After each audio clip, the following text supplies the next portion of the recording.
নমস্কার আমার প্রিয় বন্ধুরা, ছবির প্রতিভা চ্যানেলে আপনাদের স্বাগত। বন্ধুরা, আজ চন্দ্রগ্রহণ, আরে 2026-এর প্রথম গ্রহণ হয়েছে, আরে ভারতবর্ষের দৃশ্যও হবে।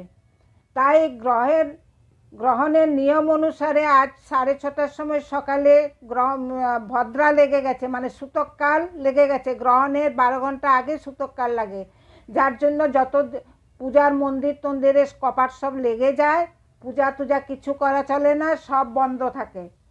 আর 3:30টার সময় গ্রহণ লাগবে, আর 6:30 পর্যন্ত গ্রহণ ছেড়ে যাবে। তারপরে গঙ্গা জল দিয়ে স্নান করে, ঘরে গঙ্গা জল ছিটিয়ে ঠাকুরকে গঙ্গা জল দিয়ে স্নান করিয়েই পূজা পাঠ শুরু হবে। তবে বন্ধুরা, এবার আমি এটাই বলতে চাইছি আপনাদিকে যে গ্রহণ কি, চন্দ্রগ্রহণ আর সূর্যগ্রহণ যে হয়, এটা কেন হয়, তবে তার নিয়ে আমি প্রথমত কিছু বলে দিই, তারপরে আমি আমার রামায়ণ পড়া শুরু করব। কারণ আজের দিনে ধর্মকর্ম আর রামায়ণ পাঠ করলে পরে বা শুনলে পরে খুবই মহত্ব আছে, আর খুবই ভালো হয়, সংসারে শান্তি শৃঙ্খলা বনে থাকে, জীবন খুশিয়ালিতে ভরে যায়। তবে শুনুন, গ্রহে কেন গ্রহণ লাগে। যখন একবার সমুদ্র মন্থন হয়েছিল, দেবতা আর অসুররা সমুদ্র থেকে অমৃত পাওয়ার জন্য সমুদ্র মন্থন শুরু করেছিল। সমুদ্র মন্থন মানে জানেন তো, যেমন দইটাকে, দুধের সরটাকে আমরা রেখে সেটাকে একটা লাঠিতে করে এমনি ঘষতে থাকি তো মাখনটা উপরে বেরিয়ে যায়, তেমনি হবে আর কি। তো সমুদ্রের মধ্যে এবারে লাঠি কে বনবে, লাঠি তো চাই, আর কিসের মধ্যে রাখা হবে, তখন তার জন্যে উঠল মৈনাক পর্বত। মৈনাক পর্বতের দাঁড়িয়ে গেল, আর তার মাঝে লাঠি হয়ে দাঁড়ালো মৈনাক পর্বত, আর তার দড়িটা হলো শেষনাগ। আর একদিকে শেষনাগের লেজটা ধরেছে দেবতারা, আর একদিকে শেষনাগের মুখটা ধরেছে অসুররা, আর তারা এরকম ঘর্ষণ করতে লেগেছে। ঘর্ষণ করার ফলে যেমন দইটাকে মরতে থাকে, তেমনি এটাকে মন্থন করছে। মন্থন করার পরে ধীরে ধীরে ধীরে উঠলো কি, পারিজাত ফুল। পারিজাত ফুল যখন উঠলো, যেটাকে আমরা এখন আমাদের ভাষাতে বলি শিউলি ফুল, তো পারিজাত ফুল স্বর্গে নন্দনকাননেই আছে, আর কোথাও নেই। পারিজাত যখন ফুল উঠলো, তখন তাকে কে রাখলো, ইন্দ্র দেবতা। তারপরে ঐরাবত হাতি উঠলো, তাকেও রাখলো ইন্দ্র দেবতা। তারপরে উঠলো যে কুবের, কুবের উঠলো। তারপর উঠলো ধন্বন্তরী। ধন্বন্তরীকে দেবতারা নিজের বৈদ্য, মানে ডাক্তার ভাবে, বৈদ্য, স্বর্গের দেবতাদের বৈদ্য হলো ধন্বন্তরী। আর তারপরে উঠলো যে মা লক্ষ্মী। মা লক্ষ্মী উঠলো, তো মা লক্ষ্মীকে নিল বিষ্ণু। তারপরে উঠলো ঘর্ষণ করছে, তখন উঠলো যে কলস নিয়ে, অমৃতের কলস নিয়ে উঠলো কুবের মহারাজ। এবারে অমৃত তো এসে গেছে, সবাই খুব খুশি। আর এদিকে দেবতারা যে নিজের দিকে ধরেছে, তো ওদের কোনো ক্ষতি হয় না, কিন্তু মুখের দিকটা যে ধরেছে বা অসুররা, সেখানে মুখ দিয়ে ঘর্ষণের ফলে মুখ দিয়ে শেষনাগের খুব বিষ উগালতে লাগলো, আর সেই বিষে তারা অর্ধেক কমজোর হয়ে গেল, বুঝেছেন। তারপরে তো যাক, এবারে সমুদ্র মন্থন বন্ধ করা হলো, কলসি নিয়ে আসা হলো। এবারে কলসির থেকে অমৃতটা কে খাওয়াবে, দেবতারা তার চিন্তা করছে। তখন শ্রীকৃষ্ণ, বুঝলেন, শ্রীকৃষ্ণ নারীর রূপ ধরে, তখনই শ্রীকৃষ্ণ মোহিনীর রূপ ধারণ করেছিল, অপরূপ সুন্দরী নারী হয়ে তিনি কলসিটা কাঁখে নিয়ে বলছে, চলো এবারে আমি সবাইকে খাওয়াবো। তা এক সারে দেবতারা বসলো, এক সারে অসুররা বসলো, আর মা ভগবান শ্রীকৃষ্ণ মোহিনী রূপ নিয়ে দেবতা দিকে ধীরে ধীরে সবাইকে মানে অমৃত খাওয়াচ্ছে। তো অমৃত খাওয়াতে থেকে রাহু যে আছে, রাহু কি ভাবলো যে আমরা তো যদি দানবের দিকে থাকি, তাহলে অমৃত আস্তে আস্তে অমৃত শেষ হয়ে যাবে। তখন সে ভেষ বদলিয়ে আর চন্দ্র আর সূর্যের মাঝখানে যেয়ে বসে গেছে, আর দেবতাদের রূপ নিয়ে তখন এদিকে কৃষ্ণ মোহিনী অমৃত দিতে দিতে যাচ্ছে, দিতে দিতে যেতে যেতে সেই রাহুর কাছে পৌঁছে গেছে। রাহুকেও এক চামচ দিয়ে দিয়েছে, রাহু সেটা খেয়ে নিয়েছে। তখন তাড়াতাড়ি সূর্য আর চন্দ্র বলছে, দাঁড়ান প্রভু, এ তো রাহু, এ তো অসুর। তখন ভগবান বলছে হ্যাঁ। তখন কি করলেন, শ্রীকৃষ্ণ নিজের সুদর্শন চক্র দিয়ে রাহুর মুন্ডটা কেটে দিলেন। কিন্তু রাহু যে এক বুঁদ অমৃত পান করেছিল তার জন্য সে মরল না, তার মুন্ডটা হয়ে গেল রাহু, আর তার শরীর যে ধরটা আছে সেটা হয়ে গেল কেতু। তাহলে এবারে বুঝলে রাহু আর কেতু কে? এবার আর তাদের পরম শত্রু হয়ে গেল চন্দ্র আর সূর্য।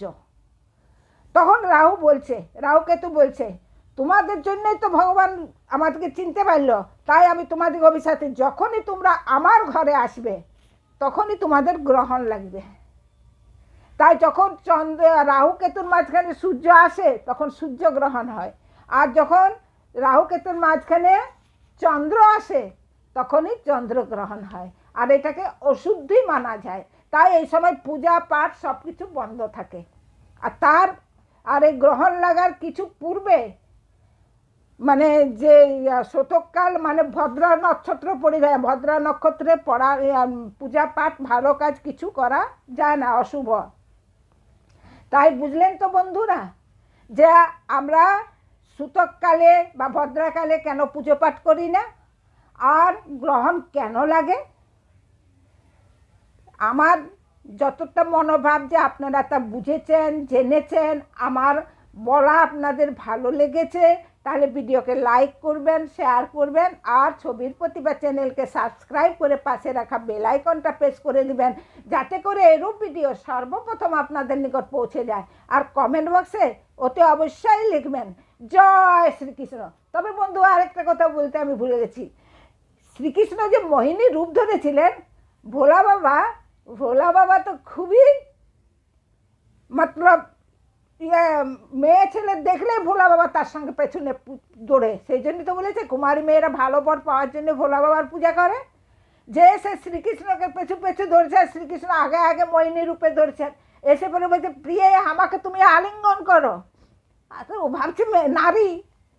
তখন শ্রীকৃষ্ণ যে ওকে আলিঙ্গন করেছিল, ওই জন্য বন্ধুরা আপনারা দেখতে পারবেন যে শিবের এক মূর্তি আছে, শিব শক্তি, অর্ধেকটা শ্রীকৃষ্ণ, অর্ধেকটা ভোলা বাবা আর অর্ধেকটা নারী, অর্ধ নারী রূপ তখনই শ্রীকৃষ্ণ, তখনই ভোলা বাবার হয়েছিল। আচ্ছা সে হলো। আর এই যে আরেকটু জিনিস মাঝখানে আমি ভুলে গেছিলাম, যে যখন সব দেবতারা অমৃত বেটে নিল তখন মা দুর্গা যেয়ে বলছে শিবকে, তুমি তো মহাদেব, তুমি তো কিচ্ছু জানো না, তুমি তো একদম উদার, সবাই অমৃত নিয়ে নিল, কেউ লক্ষ্মী নিল, কেউ ফুল নিল, কেউ নানা রকম আভরণ সব নিল, আর তুমি কি পেলে, তোমাকে কি দিল? বলছে আমার তো কিছু চাই না। ভোলা বাবা বলছে আমার তো, বলছে না তোমাকে নিতেই হবে, তোমাকে কেউ মানে না। তখন ভোলা বাবা রেগে আর গেল, বলছে না আরেকবার সমুদ্র মন্থন করো, এবারে যেটা উঠবে সেটাই আমার। তখন সবাই বলছে দেবতারাও আর গন্ধর্ব অসুররাও, যে তারা একদম ক্লান্ত হয়ে গেছে, আর আমরা পারবো না, আমরা তো অস্থির হয়ে গেছে, না এবারে যেটা উঠবে আমার নিয়ে সেটা করতেই হবে। তখন ওরা পুনরায় যখন আবার সমুদ্র মন্থন করতে লাগলো, তখন শেষ নাগের মুখ দিয়ে হলহল হলহল হলহল বিষ বেরোতে লাগলো, বিষ বেরোতে লাগলো, চারিদিকে বিষে ভরে গেল। তখন সবাই বলছে এবারে ত্রাহি ত্রাহি মুছে গেল, আবার রক্ষা করুন হে বাবা, হে ভোলেনাথ, আপনি বলেছেন এবারে যেটা বেরোবে সেটা আপনার, তাহলে আপনি এটা গ্রহণ করুন। তখন ভোলা বাবা গল গল গল গল গল গল করে যত বিষটাকে পান করে নিলেন, আর সবাইকে মুক্তি দিলেন, সবাই শান্তি হলো। আর নিজের কণ্ঠে রেখেছিলেন বিষটা।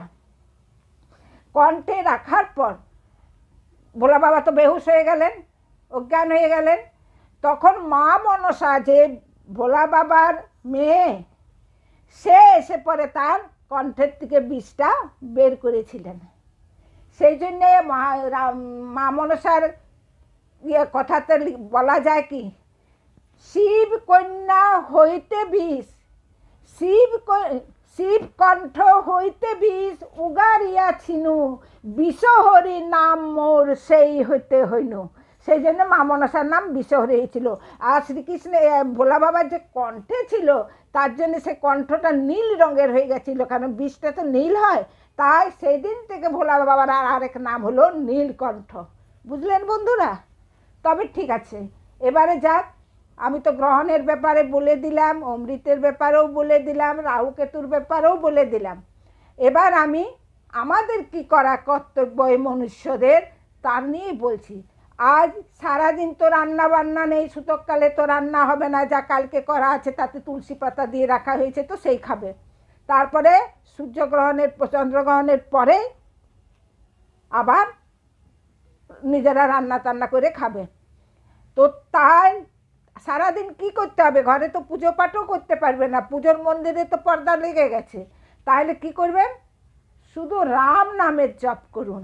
রাম নামের জপ করলেই আপনার মনে শান্তি, মনে আনন্দ, সকল পাপ দূর হয়ে যাবে, ঘর সংসার খুশিতে ভরে যাবে। তাই আজ আমি এই রামায়ণের পাঠেই আপনাদের নিকট করে শোনাচ্ছি। দেখুন বন্ধুরা, যারা পাঠ করে তারা তো পুণ্য পাবেই, কিন্তু যারা শুনে তারা তার চেয়ে বেশি পুণ্য পাবে। তাই আমার অনুরোধ, এই রামায়ণ আপনারা ধ্যান দিয়ে ভক্তিপূর্ণ মনে অবশ্যই শুনবেন। তবে আমি এবার রামায়ণ শুরু করি। আর এই রামায়ণ শুরু করে তো আমি রাম নামের যে মহত্ব সেই নিয়েই বলতে চলেছি। তবে শুনুন। রামং লক্ষণং পূর্বজং রঘুবরং সীতাপতি সুন্দরং কাকুস্থং করুণাময়ং গুণনিধিং বিপ্রপ্রিয় ধার্মিকং রাজেন্দ্রং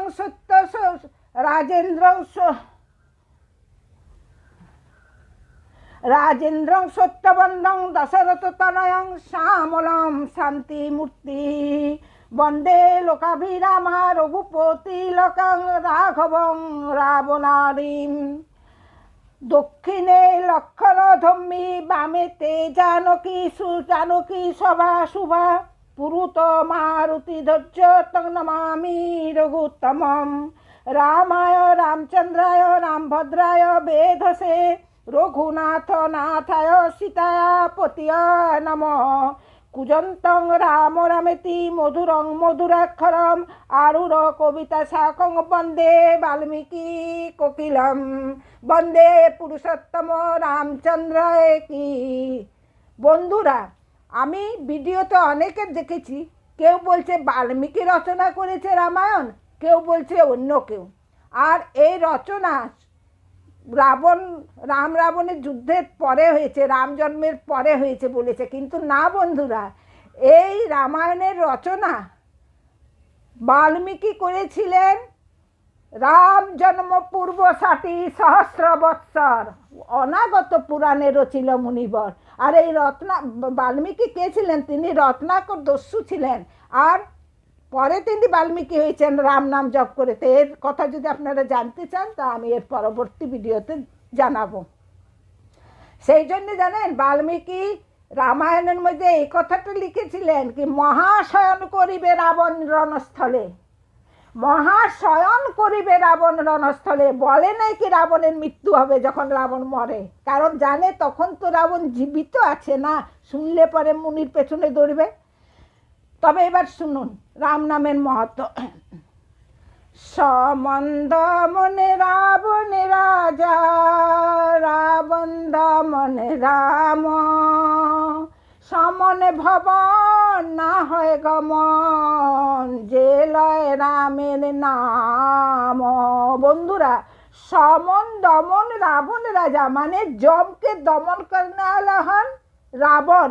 রাবণ যমকে হারিয়েছিলেন, আর রাবণকে দমন করনে আলা হন শ্রীরাম। সমন দমন রাবণ রাজা রাবণ দমন রাম সমন ভবন না হয় গমন যে লয় রামের নাম। আর মৃত্যুর পর মানুষকে তার ন্যায় হিসাবে, তার পাপ পুণ্যের হিসাবে তাকে যমের ঘরে যেতে হয়, কিন্তু যে রামের নাম নিবে, পুণ্য করবে, সে কখনো যমের ঘরে যাবে না।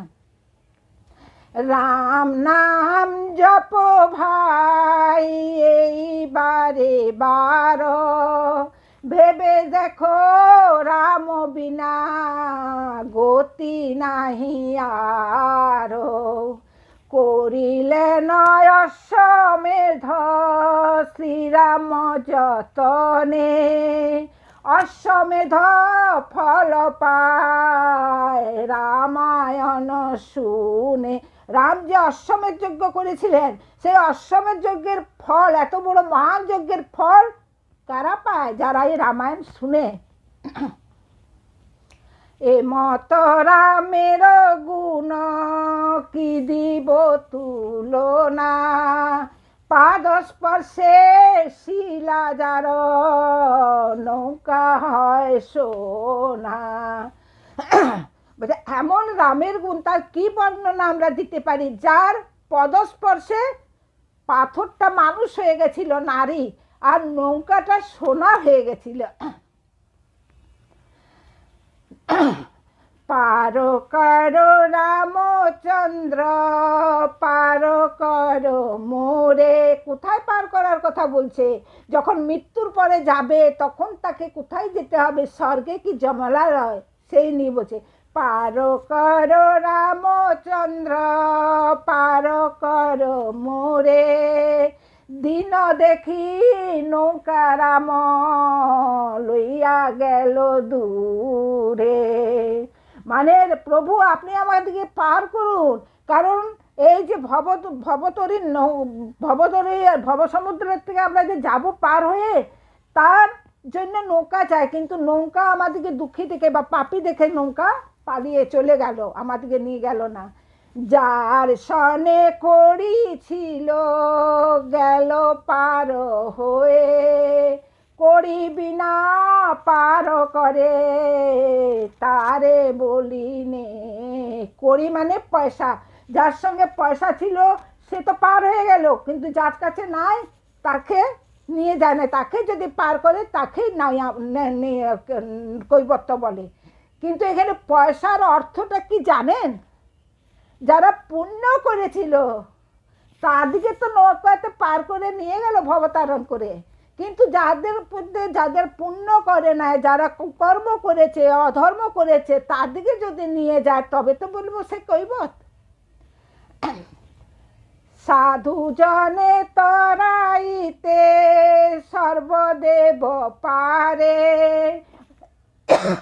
অসাধু তরান যিনি ঠাকুর বলি তারে। মানে সাধু মুনি ঋষিকে তো সবাই পার করে নিয়ে যায়, মুক্তি দেয়, কিন্তু অধম দিকে কে মুক্তি দিবে? পার করো রামচন্দ্র পার করো মোরে, দিন দেখি নৌকা রাম লইয়া গেলে দূরে। যারে সনে করেছিল গেল পার হয়ে, করি বিনা পার করে তারে বলি নে। পার করো রামচন্দ্র রঘুকুল মণি, তরিবারে দুটি পদ করেছি তারিণী। তুমি যদি ছাড়ো প্রভু আমি না ছাড়িব, বাজন নূপুর হয়ে চরণে বাজিব। রাম নদী বহিয়া যায় দেখো নয়নে, উহাই গিয়া স্নান করি কুলে বসি কেনে। হেদের পামর লোক পার হবে যদি, মন ভরি পান কর বয়ে যায় নদী। যদি হে অধম ভক্তজন তোমরা যদি পার হবে, মুক্তি হবে, তাহলে এই যে নদী পাওয়া যাচ্ছে, নদীর জলটা তোমরা গ্রহণ করো, পান করো, রাম নামের নদীর জল। সব চণ্ডালে যাহার কৃপা বড় করুণা, পাষাণে নিশানে আছে শ্রীরামের গুণ, রাম নাম লইতে ভাই না করিও হেলা, ভব সিন্ধু তরিবারে রাম নামে ভেলা, চণ্ডালে যাহার কৃপা, মানে চণ্ডাল মানে গুহক চণ্ডাল যখন নদী পার করেছিল রাম লক্ষ্মণ সীতাকে, তখন রাম তাকে বন্ধু বলে কোল দিয়েছিলেন। সে চণ্ডাল জাতি, একদম নিচু জাতি, যাকে কেউ ছুঁয়ে না। চণ্ডালে যাহার কৃপা বরস করুণ, পাষাণে নিশানে আছে শ্রীরামের গুণ, রাম নাম লইতে ভাই না করিও হেলা, ভব সিন্ধু তরিবারে রাম নামে ভেলা, অনাথের নাথ নাম, মানে যার কেউ নাই তার প্রভু কে হচ্ছে, তার ঈশ্বর কে হচ্ছে রাম। অনাথের নাথ রাম প্রকাশিতে লীলা, বনের বানর বন্দি জলে ভাসে শিলা, রাম জন্ম পূর্ব সাত সহ, রাম জন্ম পূর্ব 60 বৎসর, অনাগত পুরাণর চিল মুনিবর, রাম নাম জপেও ভাই এইবারে বার, ভেবে দেখো রাম বিনা গতি নাহি আর। জয় শ্রীরাম। হরে কৃষ্ণ হরে কৃষ্ণ হরে কৃষ্ণ হরে রাম হরে রাম হরে রাম হরে রাম হরে রাম, শ্রীকৃষ্ণায় গোবিন্দায় হরে পরমাত্মন প্রণত ক্লেশনাশয় গোবিন্দায় নম নম। এই মন্ত্রে যদি 11 বার জপ করেন তো সকল মনস্কামনা, সকল বাধা বিঘ্ন শেষ হয়ে যাবে, আর সকল মনস্কামনা পূর্ণ হবে। কারণ যেই রাম সেই কৃষ্ণ। রাম তো 4 যুগে এসেছিলেন বিষ্ণু না, সত্য যুগে বিষ্ণু ভগবান, ত্রেতা যুগে রাম, দাপরে এসেছিলেন কৃষ্ণ রূপে, আর কলিতে সে নাম। কলিতে শুধু নাম আছে, নাম জপ করুন, নাম ধ্যান করুন, তবেই পুণ্য হবে, তবেই সংসারে গৃহে শান্তি হবে, সুখ ঐশ্বর্যে ভরে উঠবে, সকল পাপ দূর হবে। অত বন্ধুরা, আমার অনুরোধ, আপনারা ভিডিওকে অবশ্যই দেখবেন, না পড়লেও শুনবেন। পড়লে যে আমাদের জ্ঞান হয়, পড়লে যে আমাদের পুণ্য হয়, তার চেয়েও বেশি পুণ্য হয় যারা শুনে। কারণ কান ভগবান শোনার জন্যই দিয়েছে, কানের থেকে শুনে নিয়ে আমাদের অন্তরে যাবে, আর আমাদের অন্তরে গেলে আমাদের শরীর পবিত্র হয়ে যাবে। অত ধন্যবাদ। জয় শ্রীরাম।